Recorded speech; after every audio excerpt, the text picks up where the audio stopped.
Gracias. Retomamos entonces este seminario Ganadería y Compromiso y vamos a conocer ahora cuáles son las perspectivas de la cadena de ganados y carnes desde la visión de la industria frigorífica. Para ello contamos con la presencia del médico veterinario Jorge Torelli.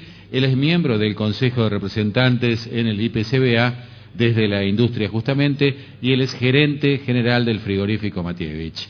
Así que ya queda con ustedes Jorge Torelli, a quien recibimos con un fuerte aplauso.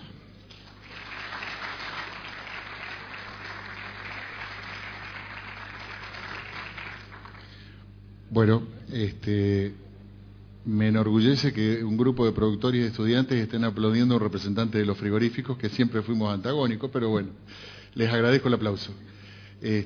Bueno, la charla mía de hoy se va a focalizar, si uno tuviera que, esto lo tengo que aclarar sí o sí, si uno tuviera que empezar pensando en las perspectivas, no voy a hablar del corto plazo, porque todo el mundo conoce cómo está la situación de la industria en el corto plazo, o sea, está una industria en crisis, una industria complicada, que creo ha pasado lo peor, pero que todavía sigue con costos industriales en crecimiento, más o menos el mismo tipo de problema que ustedes ven en las otras dos, en los otros eslabones de la cadena de ganados y carnes.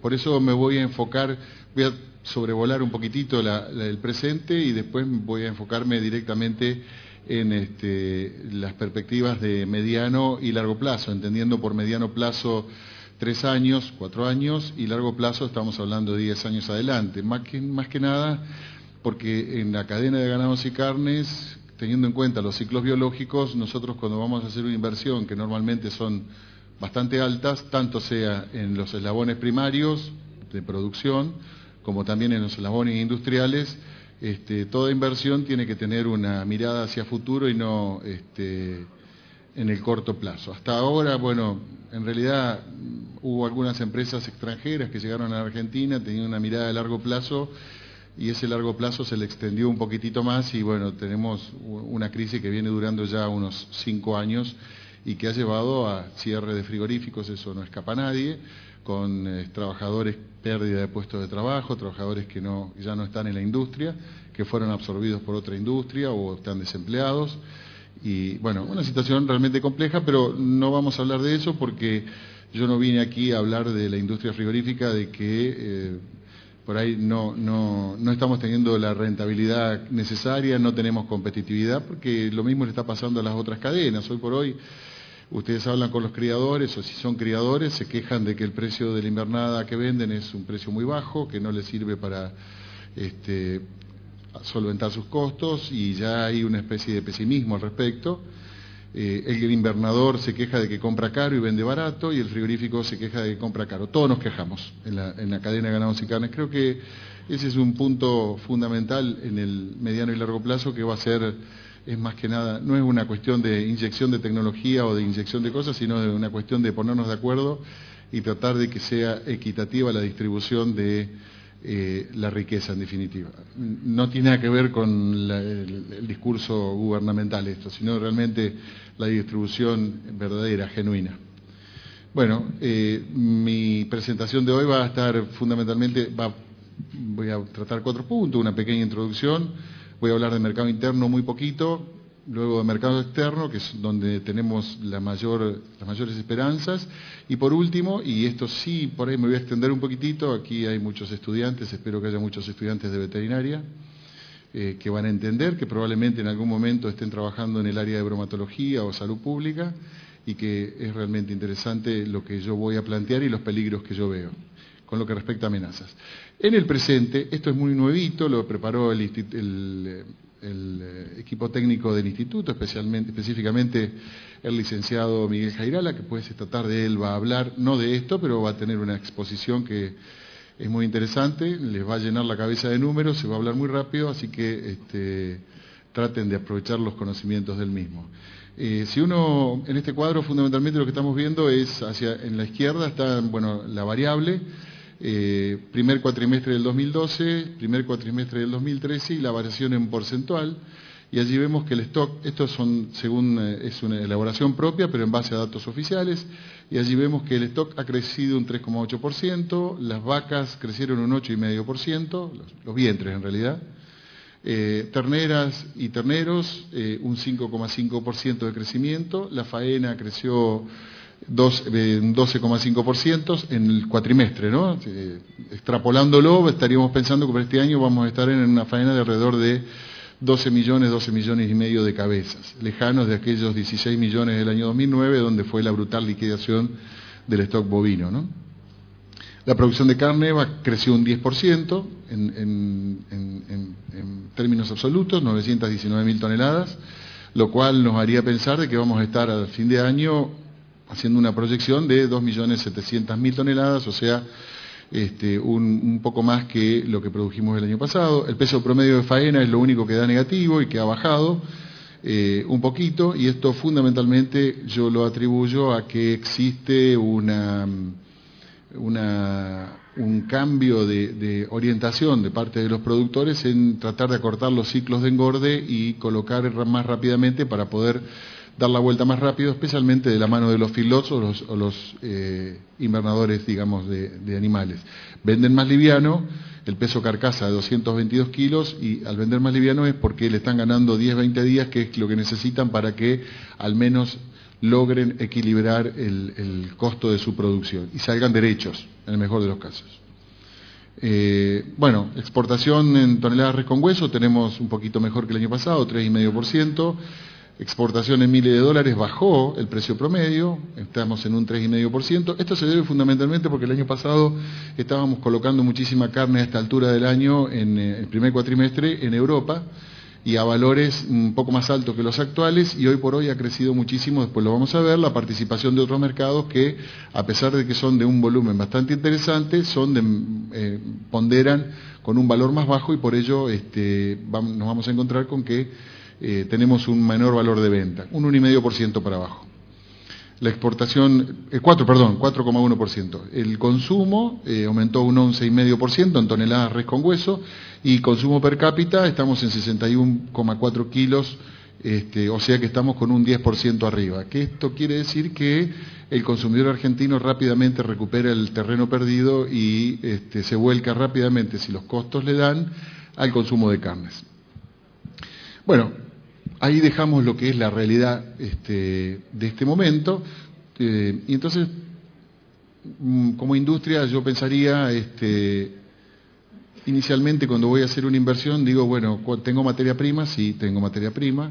Bueno, ¿dónde voy a colocar la otra punta? O sea, lo que yo produzco. Si yo fuera una fábrica productora de alfileres, diría, bueno, ¿dónde voy a colocar los alfileres? Tengo que cerrar un trato con alguien para tener por lo menos, seguridad de venta de lo que voy a producir, y que esto no se transforme en un stock muerto y un costo financiero por diferencia de tenencias y ese tipo de cosas. Entonces, llegamos a la conclusión que en la ganadería todo lo que podamos producir va a tener colocación en los mercados.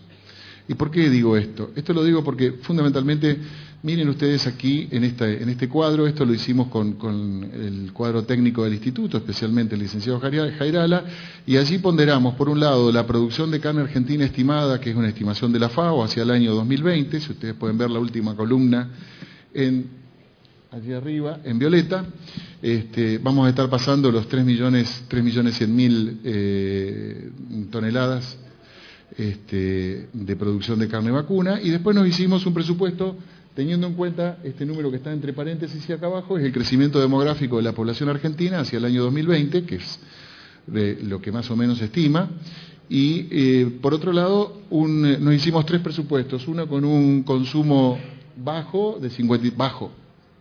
para la Argentina, de 55 kilos por habitante y por año, un consumo medio de 60 kilos por habitante y por año, que estamos ahora, y un consumo alto de 65 kilos por habitante y por año, que sería, supongamos, el objetivo, y que es lo que por lo menos todas las políticas gubernamentales han apuntado a que el consumidor argentino tenga cubiertas sus necesidades de consumo de carne bovinas, lo cual podemos estar de acuerdo o no con una política, pero es una política que hoy está imperante y que tenemos que adaptarnos a ella.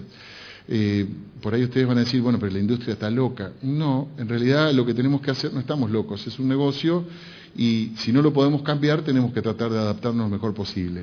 Si ustedes miran, en el año 2020, las 3 columnas de consumo bajo, medio y alto, vamos a ver que ya allí vamos a encontrar un buen porcentual de saldos exportables. Si tuviéramos en un consumo bajo de 55 kilos por habitante y por año, nos quedan como 600.000 toneladas para poder exportar en el año 2020, entre 300 y 400 con un consumo medio y unas 200.000 toneladas, 250.000 toneladas para exportar si tuviéramos un consumo alto de 65 kilos. Yo creo que esta última barra, la barra verde, no va a ocurrir, pero bueno, hay que tenerla en cuenta y la estamos ponderando. Si ustedes miran este cuadro, esto es solamente una proyección de la producción del consumo interno de carne, ponderando nuestro crecimiento demográfico. ¿Qué quiero explicar con esto? Que toda la carne que se pueda producir, tanto sea para consumo interno como para exportación, va a ser absorbida por algún consumidor. ¿Por qué? Porque el crecimiento demográfico mundial va a sobrepasar, el mundial y el de la Argentina específicamente, va a sobrepasar largamente cualquier apreciación de producción de carne porque los ciclos son mucho más largos. Después lo vamos a ver un poco mejor. Bueno, en este contexto, ¿cómo tenemos que obtener rentabilidad? Tanto sea en cualquier eslabón de la cadena, y yo creo que lo que tenemos que hacer es vigilar muy bien los costos en el corto plazo, tratar de sobrevivir en el mediano plazo y pensar siempre en el largo plazo, más teniendo en cuenta que, como lo dije antes, nuestros ciclos biológicos son largos y toda inversión que hagamos hoy, recién vamos a ver los frutos dentro de 3 años y medio. Por lo tanto, el lema sería pensar hacia adelante y movernos en ese sentido, en lo que es ganadería. Trato de transmitir un optimismo al respecto y ahora van a ver por qué yo soy optimista al respecto. Bueno, cuando uno empieza a pensar de cómo vamos a tener que avanzar, bueno, hay una presuposición, los granos van a seguir como alimentos, van a seguir también sus precios en alza, por lo tanto es casi imposible pensar de que los campos agrícolas vuelvan a ser de alta aptitud y de mediana aptitud agrícola, vuelvan a ser ganaderos totalmente. Los de alta aptitud directamente no van a volver, sino que se van a quedar con agricultura de precisión y probablemente los campos de mediana aptitud agrícola entren en un esquema de rotación y los de baja aptitud agrícola, que hoy por hoy en algunos se están produciendo agricultura, van a volver a la ganadería. Para ello tenemos que mirar muchísimo la evolución de los indicadores productivos, la tasa de preñez, parición de teste, esto no es nada nuevo, yo lo estoy nombrando nada más y no les voy a enseñar, a pesar de que nosotros también, en mi caso, somos productores ganaderos, no les voy a enseñar a ustedes dónde tenemos que apuntar nuestros cañones, pero bueno, fundamentalmente tenemos que pensar en eso, tenemos que vigilar muy de cerca la faena de hembras, y con respecto a esto, lo que nosotros hemos visto de que la faena de hembras estuvo muy baja hace 2 años atrás, en un ciclo de retención muy fuerte, llegamos a un 37%, y yo tengo una teoría al respecto que fue que aparte de repoblar los campos con las hembras que fuimos reteniendo en los ganaderos de cría, a su vez renovaron muchísimo los planteles. Entonces tenemos los campos repoblados y los planteles renovados, con los vientres renovados. Eso nos llevó a que tengamos muy buenas noticias, por ejemplo, de que la relación vaca-ternero subió un 7% en un año. El año pasado era de 58% y hoy estamos en 64, 65%, lo cual es una muy buena noticia porque quiere decir que lentamente la aplicación de tecnologías, que es el tercer punto, la incorporación de tecnologías de alimentación, reproducción y sanidad, y una concientización en esto, está dando resultados buenos, digamos. O sea, la transferencia de tecnologías que necesitamos en la ganadería, que son tecnologías de bajo costo y solamente hay que aplicarlas, y que no están aplicadas en toda la Argentina. Hay productores que sí lo están haciendo, una gran mayoría de ellos, pero una inmensa mayoría de productores todavía tienen niveles muy bajos de producción y tienen campos prácticamente muy poco productivos. Por eso es que la Argentina tiene una producción media de entre 180 y 200 kilos por hectárea y por año de carne bovina, y nosotros la verdad que a mí me encantaría decir que podemos estar como los neozelandeses en 700 kilos promedio, pero bueno, y ahí discutiría con los ojeros a ver quién saca más plata por por kilo por hectárea, ¿no? Cuando yo hablo de concientización digo que me gustaría que el ganadero que es, y esto lo voy a decir así, el ganadero que El ganadero siempre lo va a hacer, pero hay un productor mixto que tiene la vieja historia del doctor Jekyll y el señor Hyde. El doctor Jekyll en la agricultura con una tecnificación altamente importante, bueno, de la mano, por supuesto, de los buenos precios, de la inversión muy fuerte en tecnología de las empresas proveedoras de insumos, de las empresas proveedoras de semillas, de las empresas proveedoras de maquinaria, y son el doctor Jekyll, están muy capacitados, saben qué sembrar, con qué tecnología sembrar, con qué maquinaria, invierten mucho en maquinaria, están mirando qué tira la cosechadora por la culata, no quieren perder un grano de soja y están midiendo, haciendo un mapeo satelital que está muy avanzado, midiendo, yo diría, hasta el centímetro la productividad de sus campos. Y se fijan, con mucho tino, en el precio pizarra, porque esto es inevitable que lo hagamos para saber cuál es el momento que nosotros consideramos apropiado para vender, pero también se fijan mucho en la productividad por hectárea. Y ocurre con la ganadería el efecto inverso. El ganadero mira mucho el precio pizarra, no todos, no estoy generalizando, no todos. Hay muchos que sí lo hacen y también hacen lo otro que voy a decir a continuación, que sería la parte del señor Hyde. Miran el precio de pizarra y solamente se quedan ahí. Y son productores mixtos que tienen una alta tecnificación en la agricultura, pero no tienen balanza para saber si sus animales suben de peso, no suben de peso, no tienen control veterinario permanente, no tienen control de preñez. Eso ocurre muy fuertemente en muchos establecimientos del país. No digo que este sea el caso de esta zona, que probablemente sea una zona de alta producción, pero es el punto por el cual, si yo no estoy midiendo mi producción, tampoco puedo ver cómo está dando la rentabilidad de mi hectárea. Vamos hasta ese punto. Entonces, fundamentalmente yo lo que quería no es darle ningún consejo, sino decir que tenemos que concientizarnos y tenemos que transformarnos en el doctor Jekyll de la ganadería, analizar, tecnificarnos, que las tecnificaciones son de bajo costo y probablemente el que tiene agricultura mixta, el que tiene planteos mixtos, tiene la maquinaria necesaria, porque la compró para la agricultura, para poder hacer una implantación y un buen manejo racional de sus pasturas. Yo emulo siempre, hay dos investigadores del INTA muy reconocidos y muy apreciados por mí, que son el doctor Kloster y el doctor Latimori del INTA Marco Juárez, están en la zona núcleo y ellos tienen un planteo productivo en la estación experimental del INTA de Marco Juárez que anda alrededor de los 500 a 600 kilos por hectárea y por año, solamente con pastoreo racional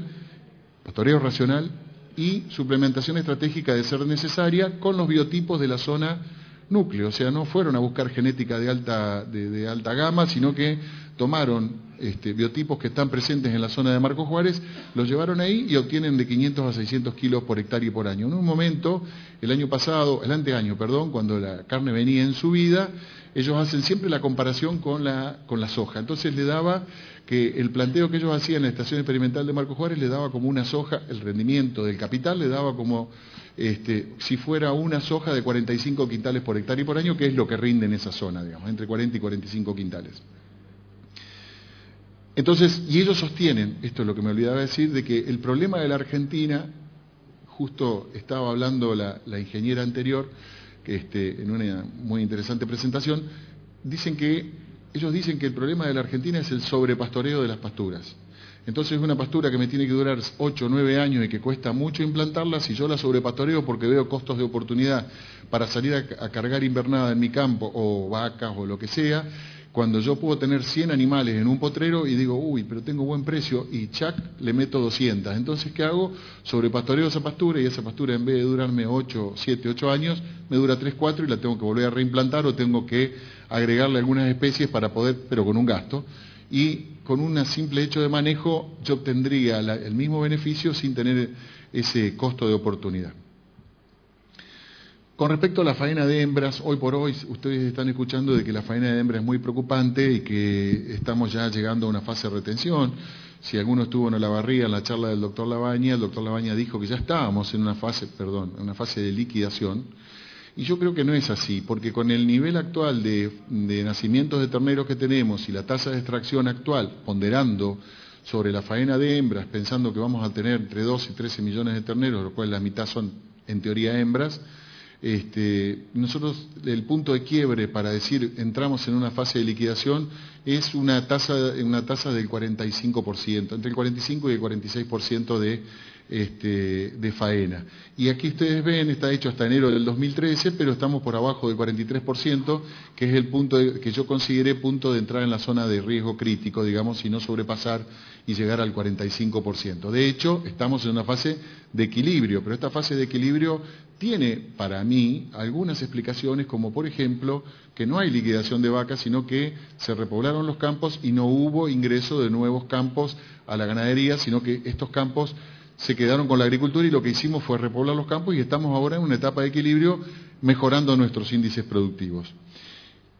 Como ejemplo, este es un trabajo que hicieron para el instituto, un trabajo de investigación, y ustedes miran la brecha tecnológica que existe entre establecimientos con alto nivel tecnológico y con bajo nivel tecnológico, y pueden ustedes observar que tenemos una brecha del 125% en Mercedes y Curuzú. Ojo, elegimos la parte más conservadora de la Argentina con respecto a lo que es producción ganadera. Como esto de que hay una alta brecha tecnológica, también digo que Corrientes fue la única provincia, el sur de Corrientes fundamentalmente, fue la única que mantuvo sus niveles de stock de vacas de cría en los establecimientos, pero por lo conservadores que son. Son extremadamente conservadores los productores de allí, también son extremadamente conservadores en la aplicación de nuevas tecnologías. Esto es una realidad. Y la brecha tecnológica es muy alta, o sea, es importante marcar este punto porque en realidad creo que ahí está el punto donde nosotros tenemos que decir, hay que empezar a copiar del que es exitoso, que ocurre en la agricultura, porque en la agricultura, yo vengo de la zona de Casilda, y en la zona de Casilda, ustedes saben, es una zona núcleo de siembra de soja, y el vecino ve lo que está haciendo el que tiene al lado, y si ve algo que le puede copiar, se lo copia automáticamente con tal de... También hacen lo mismo con la camioneta, o sea, si el vecino se compra la camioneta Toyota, ellos si se pueden comprar una Toyota de oro, la compran, porque quieren tener un poquito más. Hay una extremada competencia al respecto, disculpen, pero es así. Bueno, esta brecha tecnológica se da, esto es un ejemplo en Corrientes, pero se da en muchas regiones del país. En el siguiente vamos a ver, por ejemplo, qué tasa de destete estamos aplicando. Bueno, en la provincia de Buenos Aires tenemos una tasa de destete del 72%, en Salta el 64%, Córdoba el 57,9% y Corrientes el 47,2%. Lo cual nos da 60 y piquito por ciento que tenemos de tasa de destete en la Argentina. La verdad que deberíamos apuntar a que este índice productivo avance mucho más. Y lo que notamos acá es que, si ustedes miran el cuadro, los productores más, como concepto, digamos, es que los productores más grandes adoptan más fácilmente las tecnologías de punta para poder producir más en sus establecimientos y los productores más chicos son los que menos aplican, digamos, ¿no? Tecnologías. Por ello, yo creo que hay que basarse muchísimo en las experiencias y en la tecnología que está disponible, tanto sea en la Internet, tanto sea en las estaciones. El trabajo de las estaciones experimentales del INTA es fenomenal. Tienen muchísimos técnicos que están trabajando, que están teniendo importantes resultados y cosas que son de fácil aplicación. No estoy haciendo propaganda del INTA, pero yo lo que veo es que hay muchísimos técnicos y que hay que arrimarse tanto sea a las estaciones experimentales como a cualquier tipo de asesoramiento que podamos conseguir.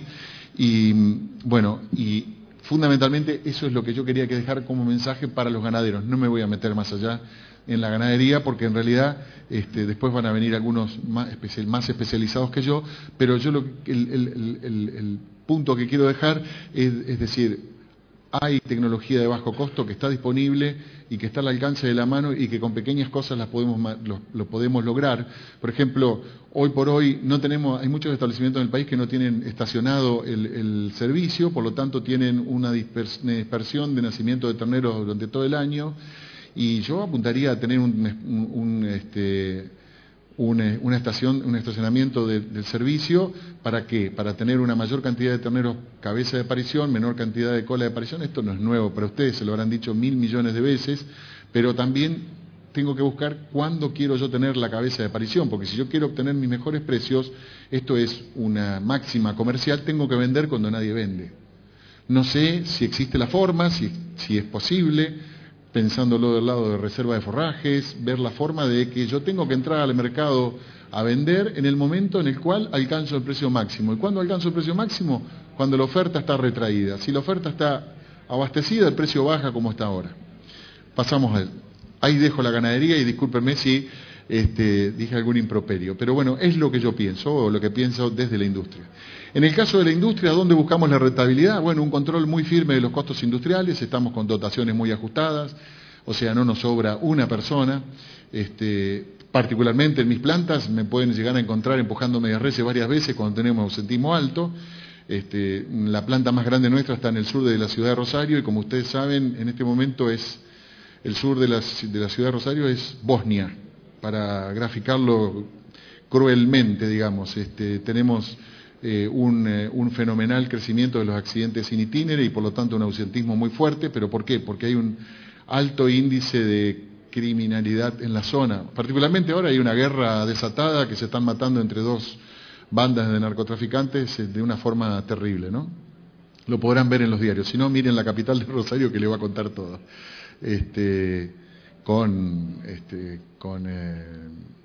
Con sicarios importados y todo. Estamos avanzados en ese tema, digamos.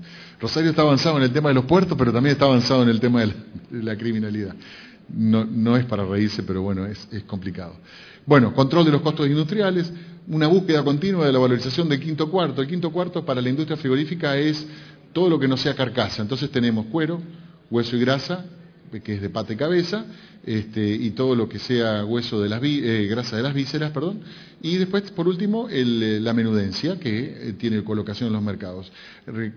Raramente hay una especie de connivencia o de arreglo entre las curtiembres, y el precio del cuero no se mueve desde hace aproximadamente 3-4 años, a pesar de que el dólar sí se movió, pero parecería como que los alemanes dejaron de comprar cuero para los Mercedes-Benz y que están haciendo con tapizado de pana.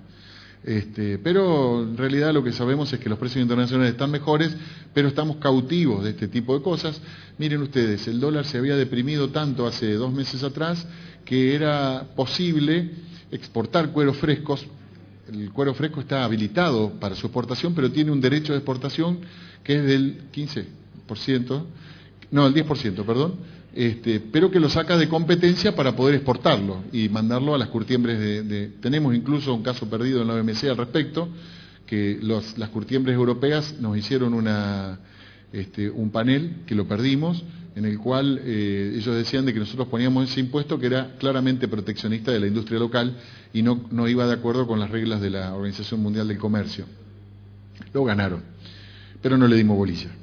El impuesto sigue estando. Cuando el dólar bajó tanto, ese impuesto se minimizó tanto que hubo un par de embarques para el exterior de cueros frescos, para ser curtidos en otros países del sudeste asiático, por ejemplo, o de Europa.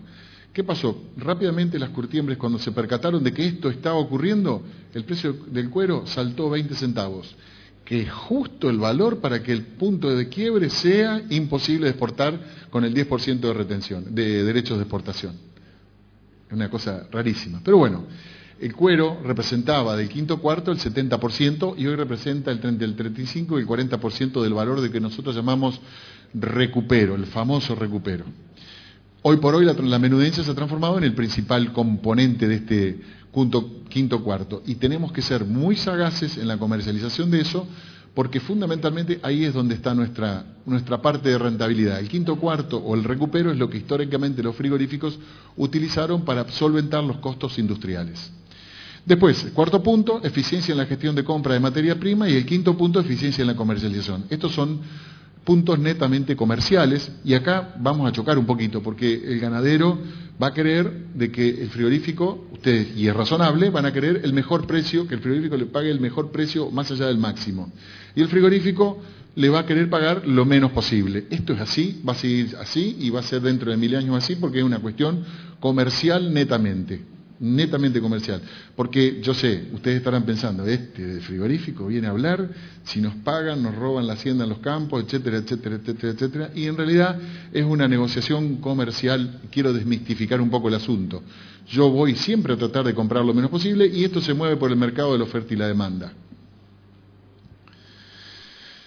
Realizar predicciones en los precios, podemos generar errores de concepción, porque de ello depende la toma de decisiones y dependen de muchos factores. Precio de insumos de producción, nivel cambiario, incertidumbre respecto a negociaciones paritarias que impactan directamente sobre la capacidad de compra. ¿Qué quiero decir esto? No negociaciones paritarias de la industria, sino negociaciones paritarias generales, por lo tanto, poder adquisitivo del consumidor del mercado interno. Factores políticos, no los podemos evitar, y eventos inesperados como puede ser algún evento climático o algún evento viral como puede ser algo de la fiebre aftosa. Por eso no puedo hacer predicciones de precios, de decirle, miren, dentro de 3 años el novillo va a valer tanto. La verdad que no lo puedo hacer porque sería muy irresponsable de mi parte hacerlo.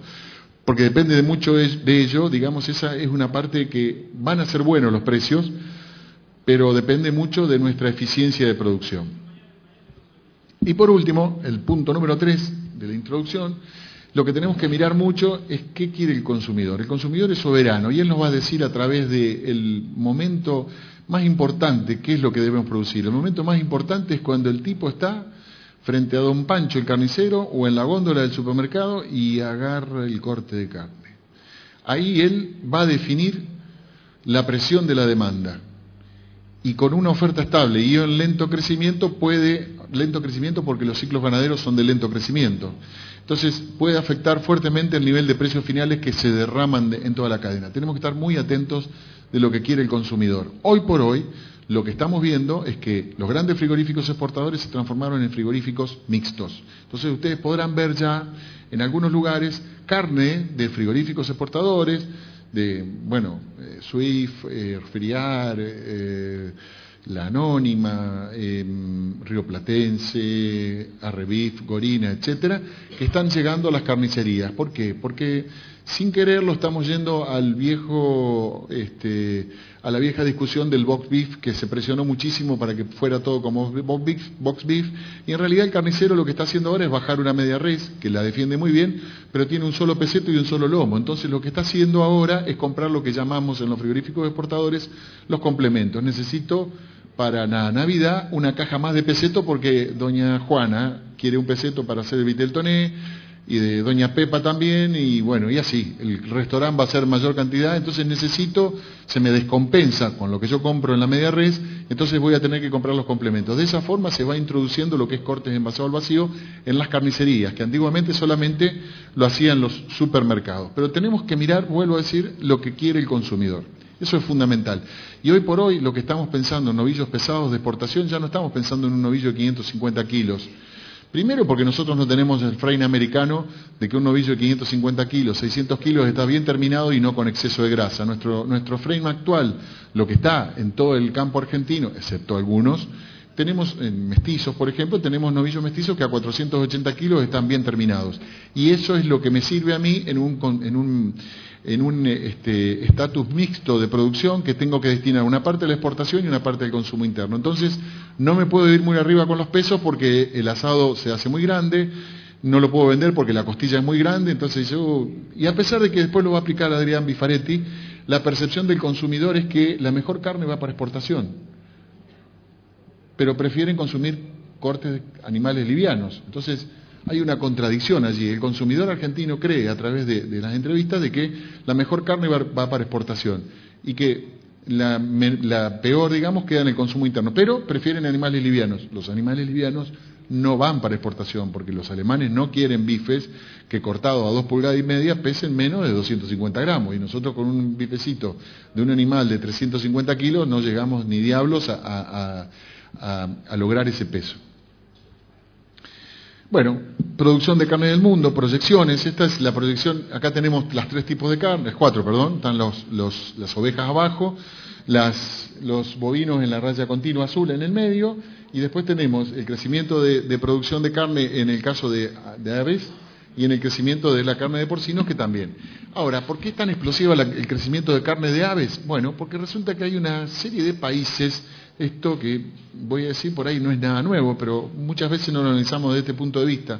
Hay una serie de países que han crecido a un ritmo importante, que son los tigres asiáticos, y resulta que estos pibes, mucha población, como es el caso de Indonesia, son musulmanes. No consumen carne de cerdo, consumen carne de ave. Entonces han desarrollado muchísimo la industria avícola. China también, bueno, a pesar de que China consume cerdo, pero sí consume muchísima producción avícola. Han desarrollado muchísimo. Todos los países musulmanes consumen muchísima carne de ave porque la de cerdo no la pueden consumir y la de bovino es muy cara. Entonces es por eso que este esplendoroso crecimiento que tiene la producción de carne de ave alcanzando la producción de carne de cerdo en el mundo. Las dos más tranquilas, las de bovinos, y la de ovinos abajo de todo.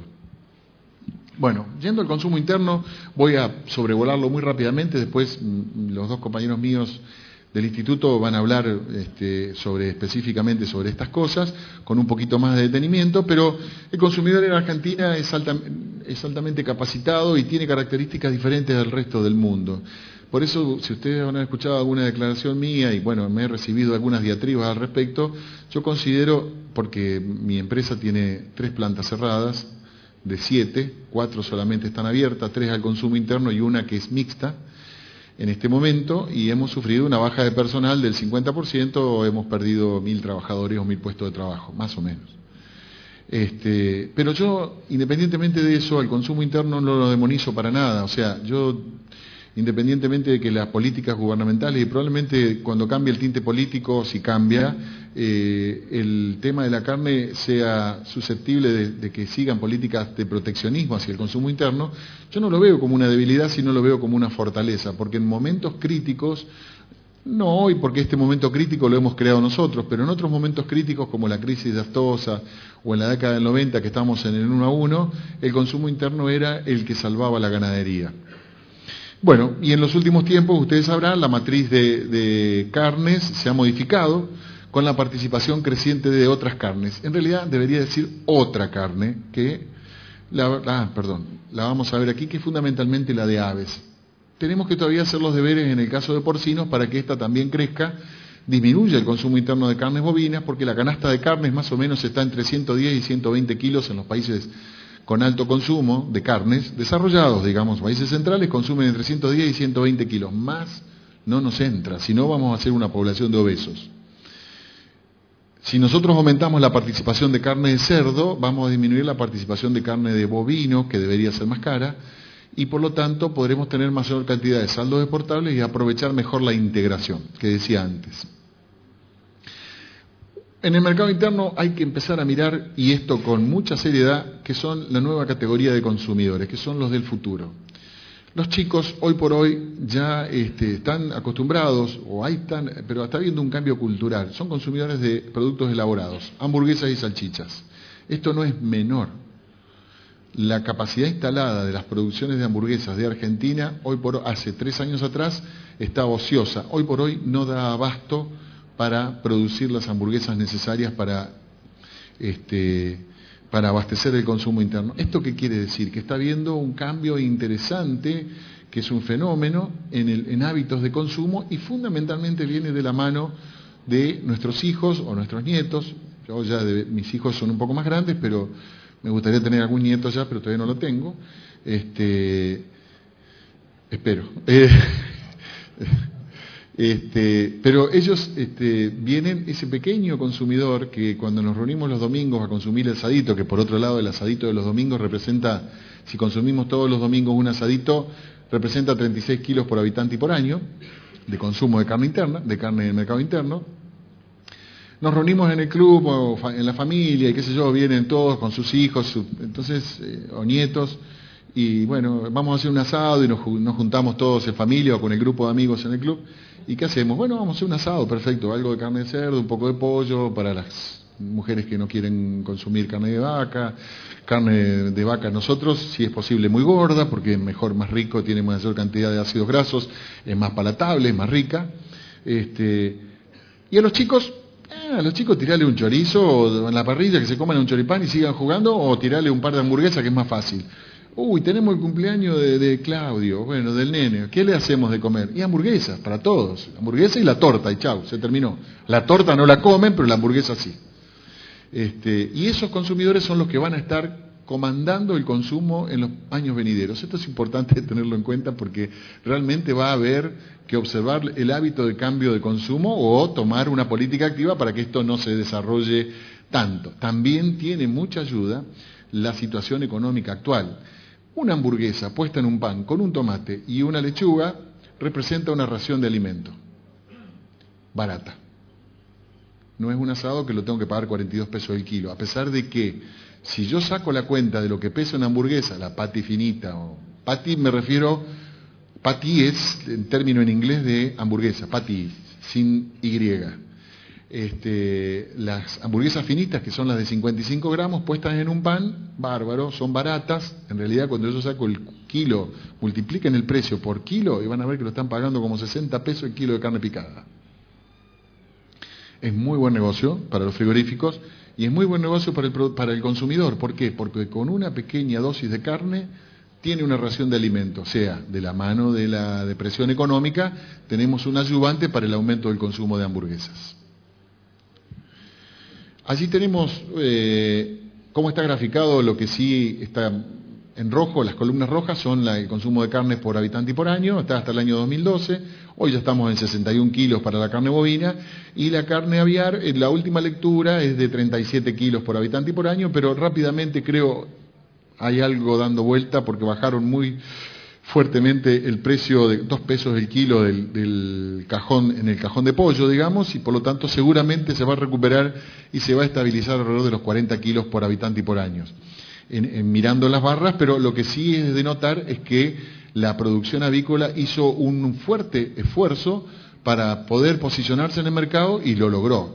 Acá arrancó en el año 2001 con 25 kilos, pero en realidad la mitad de la década del 90 eran 15 kilos. O sea, estamos hablando que en 15 años, 18 años, casi triplicaron el consumo. ¿En base a qué? A ofrecer buenos precios. Y así lo tenemos. ¿Cómo es la evolución de precios cárnicos? Acá viene lo gracioso y voy a hacer una crítica constructiva. Si ustedes miran, en la barra celeste es el crecimiento de los ingresos de los consumidores, el salario promedio del sector formal, ¿no? El crecimiento de cómo fue creciendo, no importa los valores. En verde vemos el aumento de precio de la carne de bovinos. Y en marrón vemos el aumento de precio de la carne de cerdo, que fue acompañando automáticamente el aumento de precio de la carne de bovinos. Fíjense la carne de pollo, abajo de todos, cómo fue distanciándose de lo que es la curva de aumento de ingresos del consumidor. Por eso es que creció tanto, porque al consumidor le rendía mucho más comprar un pollo, en el cual, volvemos al tema, al chistecito de la hamburguesa, hacía un consumo, un alimento razonablemente nutritivo con bajos valores. Y acá viene lo que yo no entiendo. Estas son dos curvas que relacionan asado pollo y relación asado cerdo. Si ustedes miran la azul, que es la de asado kilo de pollo, vemos que la relación es más o menos, ahora está en 2,5 a 1 y puede llegar a estar en 3 a 1 con precio, con este último valor, ¿no? 3 kilos de pollo por 1 kilo de asado. Pero miren el pechito de cerdo. El pechito de cerdo hay veces que es más caro que el de bovino. Incluso, en el mejor de los casos, es el mismo precio. Ahora, hay una cosa que yo me gustaría que alguien me explique, yo no lo sé. Si para producir 1 kilo de pollo yo necesito 1 kilo, 2,5, o 1,5 kilos a 2,5 de alimento, y para producir 1 kilo de bovino yo necesito, en el mejor de los casos, Rodrigo Troncoso me dijo 7 kilos el otro día en un Fórmula 1. Quiere decir que tengo una relación relativamente razonable entre el precio del pollo y el precio del asado. Ahora, en el caso del cerdo, si yo necesito 4 a 4,5 kilos de alimento para producir 1 kilo de carne de cerdo, ¿por qué va a valer lo mismo que la carne bovina, que necesito el doble de alimento? Nadie me lo sabe explicar. Alguien se está quedando con la rentabilidad. Algún manejo hay. Lo que sí tengo claro es que para aumentar, que estamos en 7 kilos por habitante y por año per cápita, el consumo de carne de cerdo, hay que hacer mucha tarea. Primero de todo, no tenemos infraestructura frigorífica para llegar a un objetivo mínimo de 20 kilos por habitante y por año. No estoy hablando de los 50 kilos de los norteamericanos, estoy hablando de 20 kilos por habitante y por año. No hay infraestructura frigorífica, el carnicero no está acostumbrado a manejar la carne de cerdo, que es mucho más lábil que la carne de bovinos, porque se descompone más rápidamente, porque se contamina más rápidamente y porque es mucho más peligrosa en su manejo. En realidad tenemos que tener instalaciones de mejor calidad. No podemos andar, por ejemplo, con carne de cerdos en un camioncito sin equipo de frío, como ocurre con la carne bovina, que se aguanta cualquier cosa. Bueno, si alguno tiene la respuesta de por qué vale lo mismo la carne de cerdo que la carne de vaca, me gustaría que me lo cuente. No creo que sea así.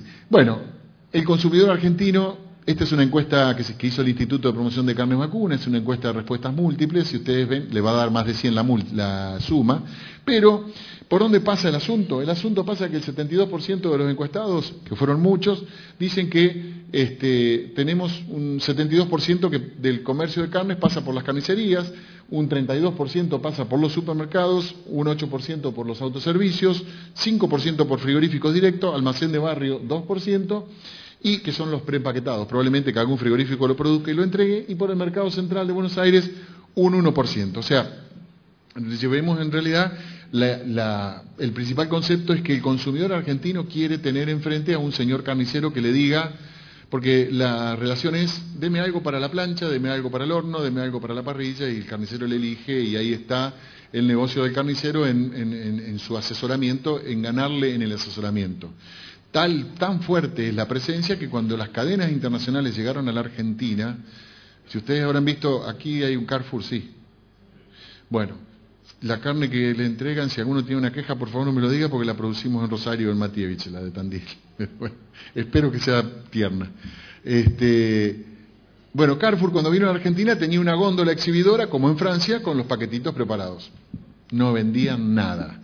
Tuvieron que poner un señor vestido de blanco que cortara los pedacitos, o que le dijera a doña Ramona, tome, esto es para la plancha, y le sacaba un paquetito de bife americano, o no sé, como cualquier corte para la plancha, digamos, ¿no?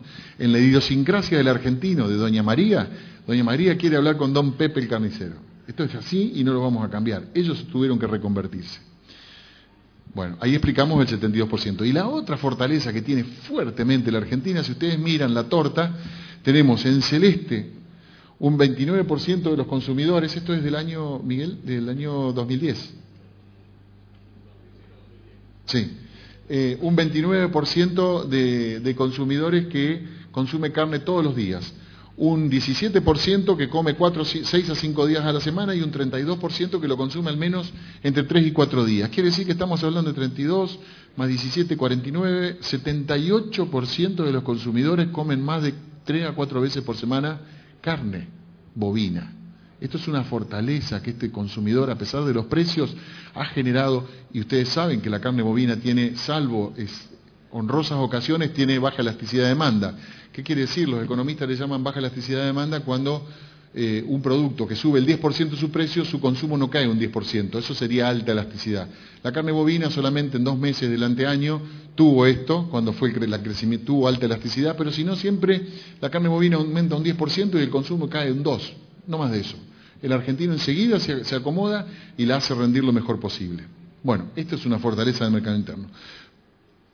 Pasamos al mercado externo. Voy a tratar de acelerar, no sé cuánto tiempo tengo, me parece que me estoy yendo. Bueno, está fuertemente volátil, muy afectado por la tasa de crecimiento de los países, por el poder adquisitivo, por los volúmenes requeridos y por los aspectos sanitarios. Pero los precios están en alza, esto es fundamental. Fíjense ustedes, este es un artículo de un sitio brasilero, pero las declaraciones son del presidente de la Asociación de Creadores de Iowa, que se llama Ed Greinman, y que dijo que, aquí está, dice, por ahí arriba, si ustedes lo ven, por allí, dice, no podemos permitir o dejar que la carne bovina se transforme en langosta, refiriéndose, por supuesto, al lobster, la langosta de alto precio. ¿Por qué? Porque estamos viendo de que la carne bovina, de la mano del crecimiento demográfico, de la presión de la demanda, lentamente está aumentando los precios en forma significativa. ¿Dónde va a aumentar el consumo de carnes? El consumo de carnes en el mundo, si ustedes lo miran en esta torta, estas son estimaciones de la FAO y la OCDE, el 56% va a ser en el área Asia-Pacífico, y el 18% en Latinoamérica y el Caribe. Después tenemos 8% en Norteamérica, Europa, otros países 4% y el África el 8%. ¿Dónde tenemos que apuntar nosotros cuando tengamos que salir a pelear en el mercado externo? Sostener Europa porque es un nicho de mercado con altos valores y que reconoce la carne argentina. Y tener que tratar de penetrar en Asia-Pacífico y Latinoamérica, que es nuestra. Asia-Pacífico no es fácil, porque Asia-Pacífico está lejos de nuestras rutas comerciales, tenemos mucho de distancia para llegar con carnes enfriadas de alta calidad, tenemos que ir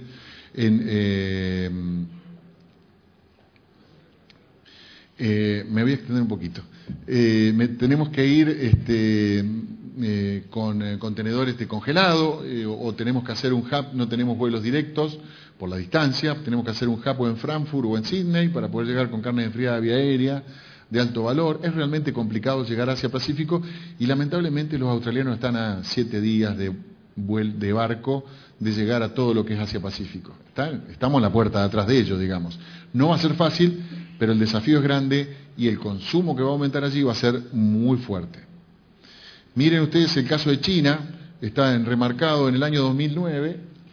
China importó 9.360 toneladas en todo el año 2009 y durante el primer trimestre de 2013 importó 49.000 toneladas. Los chinos son lentos para tomar decisiones. Por ejemplo, nosotros tuvimos la inspección en la planta en el año 2004, la habilitación de la planta llegó en el 2009 y la apertura del mercado llegó en el 2013.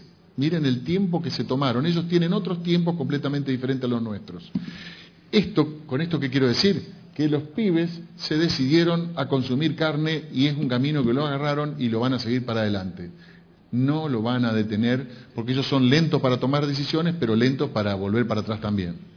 Y el otro mercado importante, que también está en Asia-Pacífico, a pesar de que podemos entrar por Europa, es Rusia, que es el segundo importador mundial de carnes. Ellos tienen desactivada prácticamente la ganadería bovina, están desarrollando mucho lo que es aviar y porcina, pero la ganadería están dependientes de las importaciones de carnes del mercado externo y tenemos ese punto, digamos, de inflexión. Y son los segundos importadores detrás de Estados Unidos. ¿Cómo va a participar América del Sur en las exportaciones? América del Sur va a participar fuertemente, ustedes los ven allí en la línea, punteada la de arriba. América del Sur tiene el 25% del stock mundial de bovinos. El primero lo tiene la India con el 33%, pero la India, primero, no comen la vaca, y segundo, son muchos por metro cuadrado. Hindúes y vacas, las dos cosas. Nosotros tenemos un relativo alto nivel de vacas y tenemos bajo nivel demográfico, o sea que tenemos muchísimas posibilidades para crecer y con baja aplicación tecnológica. Esto no es una debilidad, en realidad yo lo veo como una oportunidad. ¿Por qué? Porque tenemos muchas cosas para hacer para aumentar la productividad de todo. Estoy hablando en Latinoamérica en general. Brasil nada más tiene el certado, que si agregan los 4 o 5 millones de hectáreas del certado a la producción ganadera, van a irse para arriba. Bueno, este es un cuadro de exportaciones por país hasta el 2012. De destacar es lo prolijito que son los australianos, lo prolijito en diferentes niveles de producción, lo prolijito que son los uruguayos y lo prolijito que son los paraguayos, que están produciendo muy bien y están teniendo una política exportadora muy buena. Después, bueno, acá está la India, que creció fuertemente, Estados Unidos, que se recuperó desde el año pasado, y Estados Unidos, que es el marroncito claro, y por supuesto acá estamos nosotros produciendo menos exportaciones que en otros países. Pero no quiere decir que no estemos vendiendo la carne, en realidad la estamos vendiendo en el mercado interno. Con lo que decía de precios, si ustedes miran, en enero del 2005 el precio del ramp and loin, o sea, bife, cuadril y lomo vendido a la Unión Europea, mezcla de Hilton y no Hilton, daba un promedio de alrededor de $7.500 la tonelada. Y hoy por hoy, acá, si lo miran, esto es el último, abril de 2013, nos encontramos con que la combinación de los dos está en alrededor de $14.500 la tonelada. Casi el doble de lo que era hace 8 años atrás. O sea que los precios realmente aumentaron. No estamos en la Argentina, esto no es inflación, esto es aumento de precios por presión de la demanda, ¿no? O sea que las cosas son auspiciosas. De todas maneras, no nos favorece el tipo de cambio y nos paga más el consumo interno que lo que está pagando la Unión Europea. Ya terminando con lo de exportaciones, esto es en el 2013, la participación, Chile que se lleva el 23% de las exportaciones argentinas, Israel el 20%, la República Federal de Alemania se lleva el 14% en volumen, pero en precio se lleva el mayor porcentaje, Rusia el 9% y la República Popular de China que ya aparece con el 4,63%, o sea, viene en franco crecimiento el tema de China. Bien, ya para terminar, y voy a tratar de ir bien rápido, y discúlpeme, esta es la parte que más quería explayarme, pero le voy a tener que ir rápido. Tenemos amenazas, no son todas buenas en la ganadería.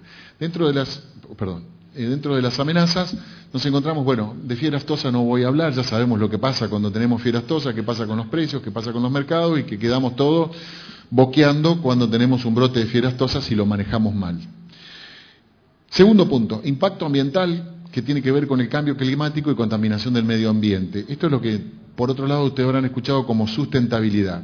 Este es un informe de la FAO, que está muy discutido. La comunidad científica está dividida 50-50, que dice que este informe de la FAO, que me lo han citado muchos científicos como malicioso, dice que la ganadería bovina, a través de la producción de metano y otros gases, es la responsable, escuchen bien, del agujero de ozono, del calentamiento global del planeta y de todas estas cosas. O sea, la petrolera, la siderúrgica pesada no tienen nada que ver con la contaminación ambiental, sino que son las pobres vacas. Yo estoy del lado positivo, digamos.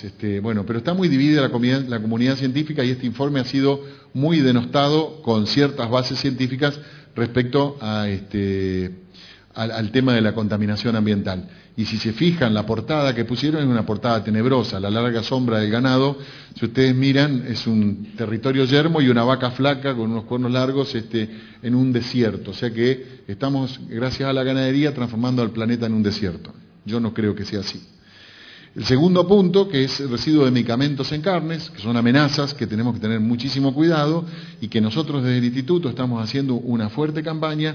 Y esto más que nada, fundamentalmente, no es que ustedes no tienen que aplicar antibióticos o algún tipo de productos antiparasitarios o ese tipo de cosas, sino que lo que tienen que respetar, como dice el brochure, es justamente los tiempos de carencia. No podemos vender los animales antes del tiempo necesario porque resulta que después va carne, va a exportaciones y nos encontramos con que en países extranjeros nos detectan niveles no permitidos de algunos tipos de residuos, como por ejemplo, particularmente en mi caso, en Rusia nos detectaron un cargamento de hígados con exceso de nitrofuranos. Nitrofuranos no se usan y directamente están prácticamente prohibidos, se utilizan solamente en algunos casos de control de queratoconjuntivitis y en algunos casos se usan para el control de alguna enfermedad de las abejas. Bueno, estamos en la lista amarilla de los rusos porque nos encontraron nitrofuranos.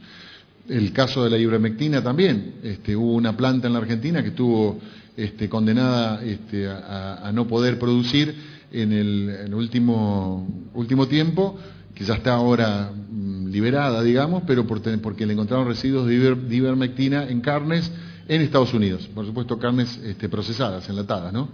Por eso es muy importante, mi mensaje es muy importante respetar las carencias y si aquí hay estudiantes de veterinaria, colegas míos o futuros colegas, les pido por favor que hay que concientizar mucho a los productores respecto de estas técnicas.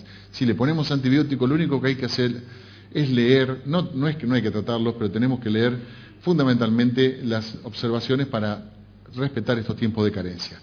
Y por último, como amenaza, y ya casi terminando, tenemos lo que llamamos enfermedades tóxico-alimentarias o biohazard, que están en el mundo muy fuertemente presentes. Salmonella especie, Listeria monocytosis, nombré las más importantes, Campylobacter y Escherichia coli. Las tres primeras están medianamente controladas y no están en el ojo de la tormenta. Pero la señora Escherichia coli, sí. ¿Qué es esta? La Escherichia coli es una bacteria que antiguamente era no era una bacteria muy complicada, era una bacteria que se destruye rápidamente por el calor, pero gracias a ese pelito que tiene atrás, tiene la posibilidad de ingresar a los núcleos de otras bacterias y chuparle partes del ADN. Resulta que aprendió varias cosas, una de ellas es a producir, entró en el núcleo de otra bacteria que se llama Shigella. Esta Shigella era productor de una toxina, la Shigatoxina, que es la que produce el famoso síndrome urémico hemolítico. ¿Vamos hasta ahí?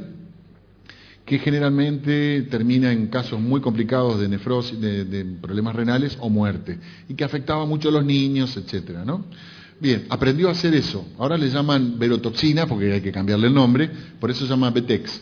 Verotoxigenic E. coli, por inglés, ¿no? Y hay varias cepas, la más importante es esta aquí, la O157, y después tenemos otras cepas que son las no O157, que Estados Unidos reconoce 6, ellos le llaman Big Six, y en realidad las reconocen porque lo que han hecho es detección de casos positivos de brotes de esta bacteria. Los europeos solo reconocen 4, pero tienen unas ganas de agregar esta, que es la 104, que es la famosa que ustedes habrán leído el año pasado, ocasionó un brote en la zona de Hamburgo y un dolor de cabeza para la Argentina ahora, un brote en la zona de Hamburgo, que la O104 le echaron la culpa a los pepinos españoles, en realidad no eran los pepinos españoles, eran unos brotes de trigo saraceno que ellos utilizaban en las ¿cómo se llama? En las ensaladas, y que ocasionó de que los alemanes se endurecieran muchísimo con esto, y hoy por hoy el puerto de Rotterdam, el puerto de Hamburgo, están muy duros con la detección de Escherichia coli en carnes que entran desde Argentina, desde Australia, desde Uruguay, y nos mandan a un sistema que se llama sistema de alerta rápido, en el cual hay que pasar 10 contenedores libres para poder salir. Bueno, hay empresas en Argentina, hubo una que entró y salió, gracias a Dios, pero le costó muchísimos millones de dólares, y hubo otra que ahora está adentro y que están intentando salir de ese RAF famoso. Acá tienen más imágenes. Esta es otra cosa que aprendió la Escherichia coli de otra bacteria, que es a adherirse a la pared gastrointestinal y generar una proteína que facilita el ingreso al torrente sanguíneo de la verotoxina, con lo cual, chum, directo al centro hemorrágico hemolítico. Me olvidé decir que la O104, las verotoxigénicas afectaban a poblaciones sensibles, niños y muy ancianos. Por eso era la enfermedad de las hamburguesas de McDonald's, que en realidad no era la enfermedad de las hamburguesas de McDonald's, porque la hamburguesa de McDonald's es muy segura. Será recocinada, todo lo que ustedes quieran, pero no tiene verotoxinas. La O104 le pegó duro a los alemanes, murieron 54 personas, perdón, me olvidé decir eso, porque afecta a poblaciones activas de entre 30 y 55 años. Ese fue el golpe, o sea, aprendió otra cosa, aprendió a atacar a otro vector, o sea, se transformó como un patógeno para otra, digamos, grupo etario. Esto fue muy complicado. Estados Unidos viene haciendo muchos estudios, se hacen estudios de todos los brotes, y en el año, por ejemplo, 99 tuvieron 600.000 casos de brotes epidémicos con Escherichia coli, enfermedades transmitidas por alimento, pero fundamentalmente lo importante de esto es que 9.000 personas murieron de síndrome urémico hemolítico o diarrea sanguinolenta, que es la otra presentación que tiene en el humano esta bacteria, y que en el caso de encontrarse en una situación muy débil puede llegar a generar una complicación importante. Bueno, la fotito está muy linda, pero la bacteria es muy mala. ¿Qué produce esta bacteria? Bueno, la bacteria esta lo que tiene es que está en el estómago de los bovinos, en el tracto digestivo de los rumiantes, fundamentalmente los bovinos. Y es inevitable de que en el proceso de faenamiento se traslade del cuero a la carne. Entonces hay una serie de medidas que se están tomando, pero es inevitable. ¿Qué produce? Contaminación del medio ambiente, porque está en el tracto digestivo, tenemos presente eso, y transferencia a otros alimentos, que esto es lo peligroso. Se transfiere a qué alimentos, a los que se consumen sin tratamiento térmico, por ejemplo, lechuga, por ejemplo, brotes de verduras, etcétera. Pero la lechuga, hay algunas cadenas de hamburguesas ya en Estados Unidos y en Argentina que, si ustedes la miran, pusieron pepino agridulce, pero retiraron la lechuga, porque es potencialmente peligrosa. Y después, por supuesto, la contaminación de la carne, que la contaminación de la carne es peligrosa cuando el consumo es sin un tratamiento térmico adecuado. Y los europeos no diferencian, pero tenemos que diferenciar entre lo que es hamburguesa y lo que es cortes especiales, o sea, un bife, porque en teoría, en el bife la contaminación es superficial. Si yo lo someto, aunque lo coman crudo, prácticamente en el centro, como comen los alemanes, yo si lo someto a un sellado superficial, que es una denaturalización de proteínas que se da por arriba de los 70 grados, estoy matando todas las bacterias y destruyendo todas las toxinas que puedo. Pero en el caso de la hamburguesa, como es picada, es muy probable que la superficie de ataque sea mucho mayor y que esté en el centro. Por lo tanto, en la hamburguesa sí es muy importante vigilar que no haya jugo rosado, o sea, que haya alcanzado la temperatura de al menos 70 grados para la destrucción, digamos, de esta toxina, de esta bacteria y de esta toxina. Miren ustedes, tenemos dos formatos. Datos de Argentina no tengo muchos, pero sí tengo uno. Argentina es el principal país, el número uno en el mundo, somos los campeones, lo tenemos Messi y también tenemos la Escherichia coli. Somos el país en el mundo que más casos de síndrome urémico hemolítico por cada 1.000 habitantes tenemos detectados. A pesar de que tenemos un sistema de detección que en las grandes ciudades es bueno, pero alejándonos de Capital y Gran Buenos Aires, las zonas centrales, ya no es tan bueno y pasa como una diarrea. O bueno, se murió de un virus, qué sé yo, cosas así. No en las grandes ciudades. En las grandes ciudades tenemos muchísima información. Los americanos, que son especialistas en estudiar todo esto, este es un brote que está ocurriendo ahora, mayo 11, y fíjense el formato expansivo que tiene. Es una fábrica que tuvo un problema en aplicación de su método de HACCP, o sea, del análisis de riesgos y puntos críticos de control, y miren cómo se diseminó en todos los estados americanos con los casos por todos lados. O sea, tuvo una diseminación casi, diría, pandémica, pero bueno, esto es importante y ocurre cuando estamos de la mano de la logística produciendo en un lugar y fallamos en un punto. Pero también tenemos un formato focalizado. Este formato focalizado es cuando, por ejemplo, este Barbecue Shack es una parrilla de estas que se venden carne parrilla, y bueno, aquí el problema es otro, no es un problema de contaminación de la carne, probablemente sea una contaminación cruzada por las personas que trabajan, y si ustedes miran aquí abajo, por aquí, es que sorpresivamente había malas prácticas de higiene, digamos, dentro del personal que estaba en el establecimiento. Y aquí abajo tenemos otro caso. Bueno, ahí nombra a todos los restaurantes que aparecieron con brotes, pero aquí abajo en el Longhorn Steakhouse la detección fue en las verduras verdes, en las hojas, por allí dice contaminated leafy beans, o sea, se había contaminado, lo que estaba contaminado eran las verduras, o sea, no era la carne, pero las verduras. Inevitablemente, cuando hay un brote de Escherichia coli, lo primero que dicen es la carne. Y en realidad muchas veces no es la carne, sino que es una contaminación cruzada o una mala práctica en algún momento con una contaminación cruzada, hasta en el hogar. ¿Cuántas tablas tienen sus madres y amigos y todos y vecinos? Y ustedes en su pensión, los estudiantes, ¿cuántas tablas tenemos? No importa si es de madera o si es de Kevlar, esas son las que son las otras, teflón. En realidad son más peligrosas esas que la de madera. Las maderas son más fáciles de limpiar. Tenemos que tener 3 tablas, no 2. Porque todo el mundo piensa que tenemos que tener una para los crudos y otra para los cocidos. No. Una para los crudos de carne, que después van a cocción, y uno para las verduras. O sea, tenemos que tener 3 tablas. Miren qué soncera, pero en realidad podemos estar transfiriendo una contaminación a una tabla donde después vamos a cortar un alimento cocido y resulta que la contaminación vino después de la cocción. Sonamos. Ahí estamos al horno. Bien. ¿Cuáles son? Esto voy muy rapidito porque ya termino. ¿Qué es lo que estamos haciendo? Las medidas que se pueden tomar es de mitigación.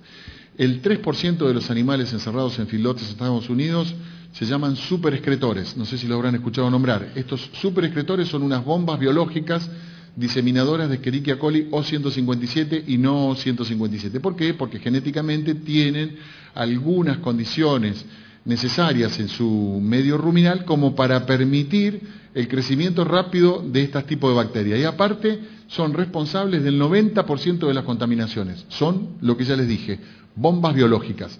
Los americanos están en la etapa de identificarlos, aislarlos y tratarlos. Entonces vienen las intervenciones, que las intervenciones son prefaena y posfaena, así se llaman. Bueno, aplicación de programas de reducción de patógenos en las plantas, manejo de las dietas. Los americanos en algún momento llegaron a decir que los animales encerrados a feedlot, que su medio es muy ácido, que es favorable al crecimiento de la bacteria, su medio gastrointestinal, ¿no? Es muy ácido y que es favorable al crecimiento de la bacteria, había que sacarlo a consumir en el campo 15 días por lo menos para cambiarle el pH ruminal y poder bajar la carga bacteriana. Son todas medidas de mitigación. El cero absoluto no existe con la Escherichia coli. Uso de aditivos, esto es en el caso americano. En el caso europeo ni hablemos de esto porque se desmayan. Uso de aditivos alimentarios, antibióticos, terapia con bacteriófagos, esto están trabajando mucho los americanos, vacunas, prebióticos, probióticos y un adecuado manejo de los animales en los corrales, buen lavado, etcétera, ¿no? Y después, miren ustedes hasta dónde llega el bienestar animal. Tenemos que aplicar técnicas que reduzcan el estrés de los animales en el campo, en el transporte y en la planta, porque ese estrés genera caída de las defensas y probablemente un reverdecimiento de estas bacterias en el estómago, que en definitiva va a pasar al cuero y del cuero va a pasar a la carne.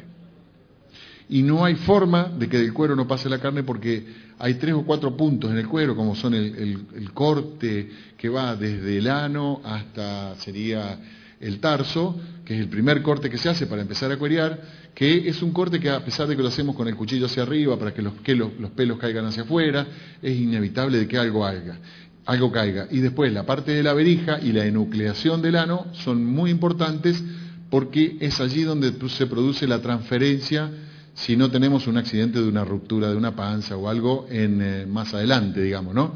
Pero es allí donde se produce la transferencia de este bicharraco a la carne. Y si no la tratamos, sonamos. Después, un adecuado lavado de los animales para bajar la carga bacteriana sobre el cuero antes de la faena. Estamos hablando de que hoy estamos con 20 partes por millón, que es lo que nos permite SENASA, de cloro, lavado con agua clorinada a 20 partes por millón. Los mexicanos usan 200 partes por millón de cloro. Creo que las vacas salen desteñidas, todas rubias. Pero bueno,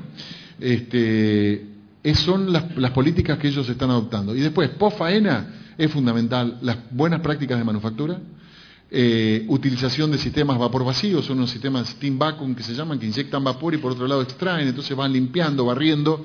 Los europeos no quieren que se usen sobre la carne, pero sí aceptan de que lo hagamos sobre el área donde se hace el corte, que yo les decía antes. Sobre eso le pasamos el steam vacuum para limpiarlo y mitigar. Mitigar es una medida tras de la otra, con lo cual alcanzamos una cierta seguridad. Lavado de la MRS es estándar con agua clorinada, 2 partes y media por millón.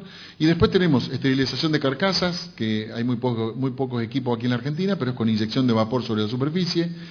Aplicación de ácidos débiles, que es lo único que permite la Unión Europea, ácido láctico al 3%. Se hace una especie de niebla de ácido láctico, eso permite bajar mucho la carga bacteriana sobre la MRS.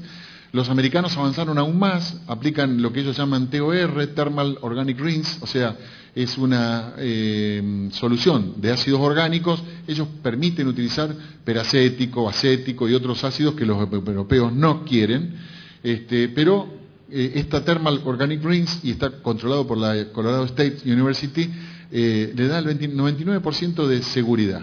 Tiene que estar a 52 grados. O sea, primero viene agua fría, después viene agua caliente, y ahí es donde se produce una destrucción aparente bacteriana. Tenemos que evitar las contaminaciones cruzadas por faena, lo que hablaba antes de las tablas, pero también tengo que hacerlo yo en la despostada, para lo cual tengo que tener, cuando estoy despostando los cortes, las mesas limpias, tengo que tener la suficiente cantidad de baños para que la gente pueda ir al baño, tengo que tener las suficientes facilidades para que toda la gente que va al baño se lave las manos una vez que va al baño, porque se puede transformar en un vector.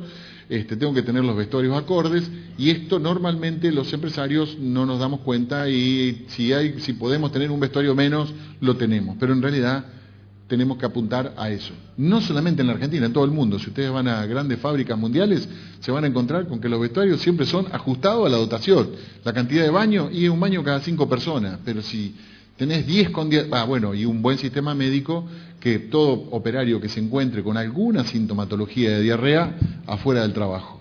Esto es difícil, porque muchas veces no lo denuncian, porque muchas veces el médico lo hace trabajar, porque hay presiones de parte de los empresarios. Bueno, hay que evitar todas esas cosas, pero son todas medidas de mitigación. No tenemos la verdad absoluta contra la Escherichia coli, es una gran batalla, es una gran amenaza, y la verdad tenemos que trabajar todos juntos. Le dejo una frase: el método supera al azar. Esto lo dijo René Descartes en 1680. Muchas gracias y espero que no los haya aburrido en la exposición.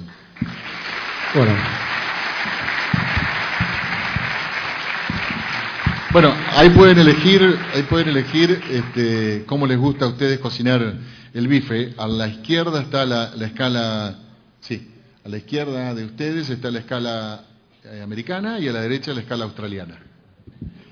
Bueno, algunas preguntas, muy pocas porque estamos excedidos en el tiempo. Disculpas. Muy excedidos en el tiempo.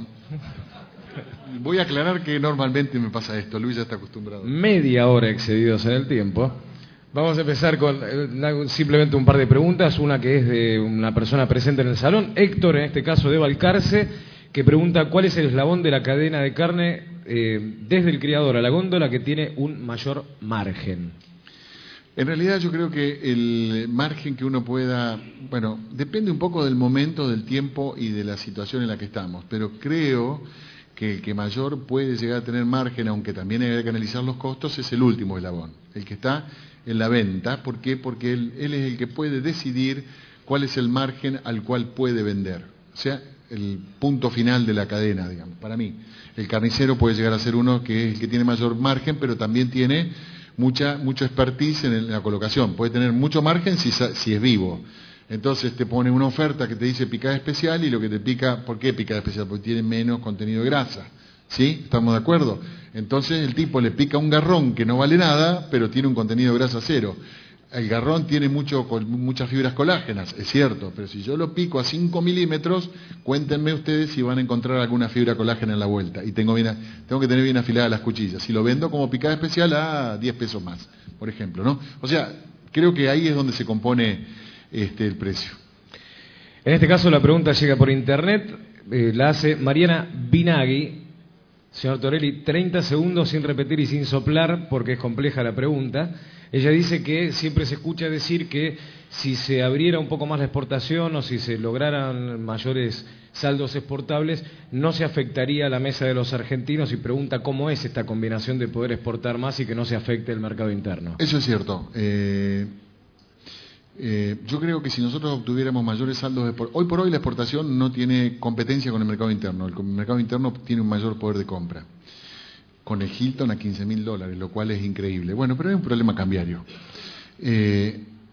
Si nosotros no tenemos que apuntar a tener mayores saldos exportables, tenemos que apuntar a tener mayor productividad, número uno. Tenemos que tener mayor productividad en los campos nuestros, o sea, aumentar la producción de carne. Eso va a superar el crecimiento demográfico argentino y va a permitir que nos queden saldos exportables.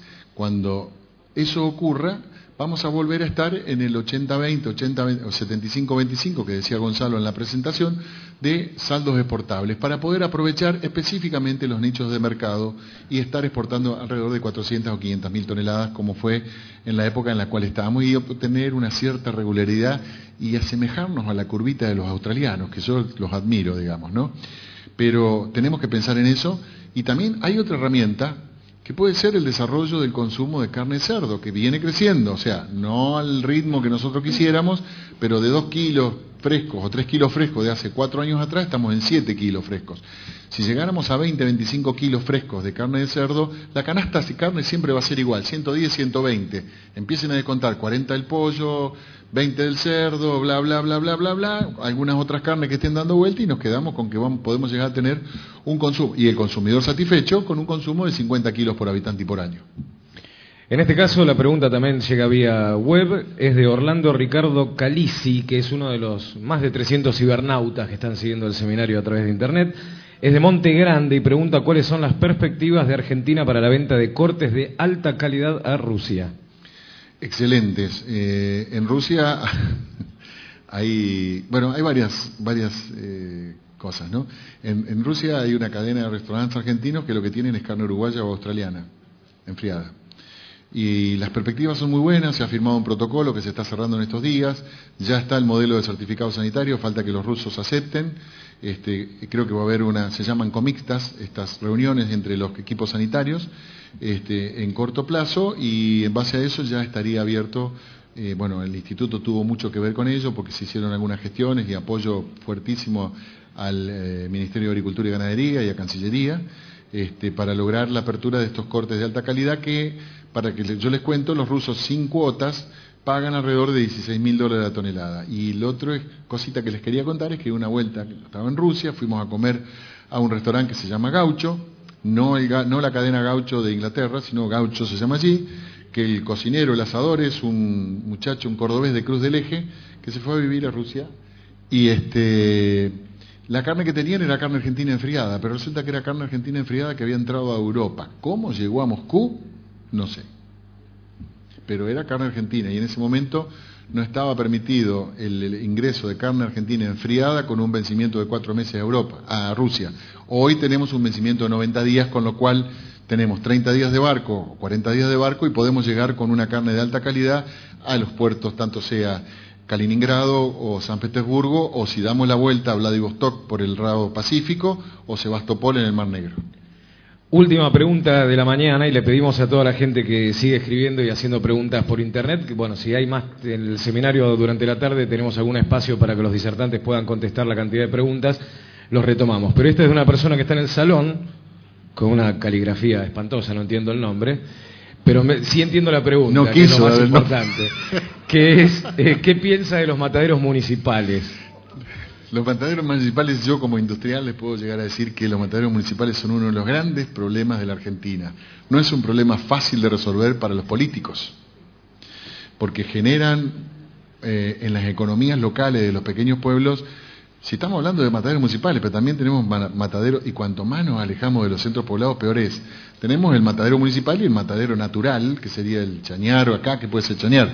En Mis Pagos el Quebracho, pero bueno, la verdad que son lugares muy extremadamente peligrosos, están con muy bajo control veterinario, gran parte de la existencia de enfermedades. Ustedes saben que la tuberculosis existe en la Argentina y que hay muchas personas enfermas de tuberculosis, a pesar de que el tratamiento después es muy efectivo, pero hay muchísimo tratamiento, muchas enfermedades que se transmiten, y una de ellas es la tuberculosis, que no puede ser que en el siglo XXI todavía estemos pensando en tuberculosis, y la tuberculosis viene, por Mycobacterium bovi, ¿no? Viene justamente de bajo control veterinario, tanto sean mataderos municipales, mataderos provinciales, y hay algunos otros mataderos que son directamente fuera de control. Bueno, ahora lo despedimos, sí, con fuerte aplauso a Jorge Torelli. Y la hoja de ruta es la siguiente. Los invitamos en la parte posterior del salón a compartir un cóctel. Tenemos exactamente 1 hora. Antes teníamos 1 hora y media, ahora nos quedó 1 hora. Bueno, manduquen rápido. Y después nos reencontramos exactamente a las 14:30 con recomendaciones para el manejo de sistemas de recría y engorde en campos mixtos. La charla a cargo del ingeniero Sebastián Riffel.